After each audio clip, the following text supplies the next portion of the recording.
आश्विन कृष्ण पक्ष की एकादशी को इंदिरा एकादशी कहा जाता है। इस एकादशी के दिन शालिग्राम की पूजा कर व्रत किया जाता है। इस एकादशी के व्रत को करने से समस्त पाप नष्ट होते हैं।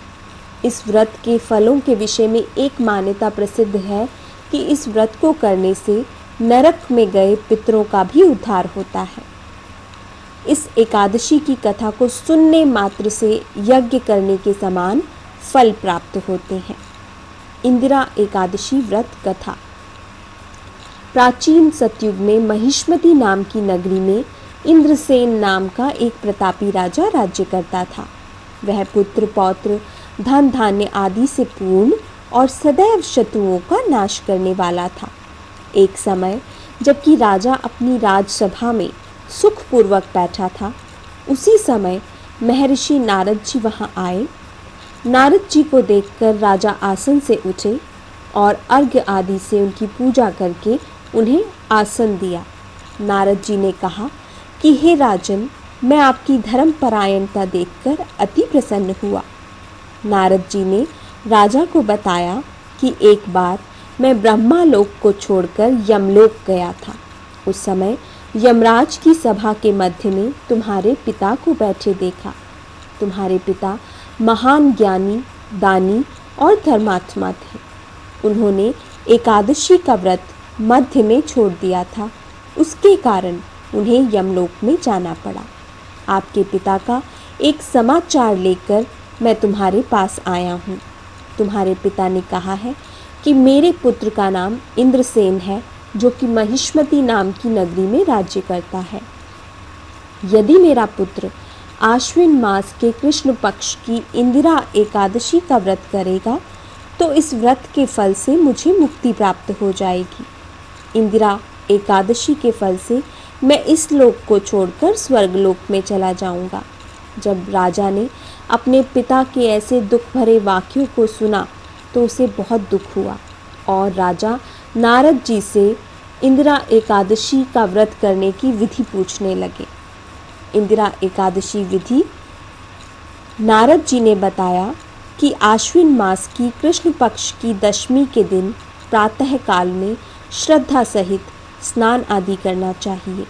इसके बाद दोपहर में भी स्नान करना चाहिए। स्नान आदि के बाद श्रद्धापूर्वक अपने पितरों का श्राद्ध करना चाहिए। इसके अगले दिन एकादशी तिथि के दिन इंदिरा एकादशी का व्रत करना चाहिए। एकादशी के दिन उपवासक को जल्दी उठना चाहिए।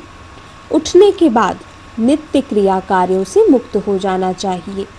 तत्पश्चात उसे स्नान और दातुन करनी चाहिए। इसके पश्चात ही श्रद्धापूर्वक व्रत का संकल्प लेना चाहिए। एकादशी तिथि के व्रत की रात्रि के समय में ही फल ग्रहण किए जा सकते हैं तथा द्वादशी तिथि में भी दान आदि कार्य के बाद ही स्वयं भोजन ग्रहण करना चाहिए। एकादशी तिथि की दोपहर को शालिग्राम जी की मूर्ति को स्थापित किया जाता है, जिसकी स्थापना के लिए किसी ब्राह्मण को बुलाना चाहिए। ब्राह्मण को बुलाकर उसे भोजन कराना चाहिए और दक्षिणा देनी चाहिए। बनाए गए भोजन में से कुछ हिस्से गौ को भी देने चाहिए और भगवान श्री विष्णु की धूप दीप नैवेद्य आदि से पूजा करनी चाहिए। एकादशी रात्रि में सोना नहीं चाहिए। पूरी रात्रि जागकर भगवान विष्णु का पाठ या मंत्र जाप करना चाहिए, अन्यथा भजन कीर्तन भी किया जा सकता है। अगले दिन प्रातः स्नान आदि कार्य करने के बाद ब्राह्मणों को दक्षिणा देने के बाद ही अपने परिवार के साथ मौन होकर भजन करना चाहिए।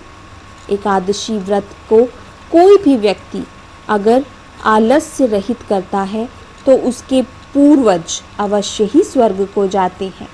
राजा ने नारद जी से इंदिरा एकादशी व्रत की विधि सुनने के बाद एकादशी आने पर इस व्रत को किया और परिवार सहित इस व्रत को करने से आकाश से फूलों की वर्षा हुई और राजा के पिता यमलोक से निकलकर स्वर्गलोक में चले गए। राजा स्वयं भी इस एकादशी के प्रभाव से इस लोक में सुख भोग कर अंत में स्वर्गलोक को चला गया।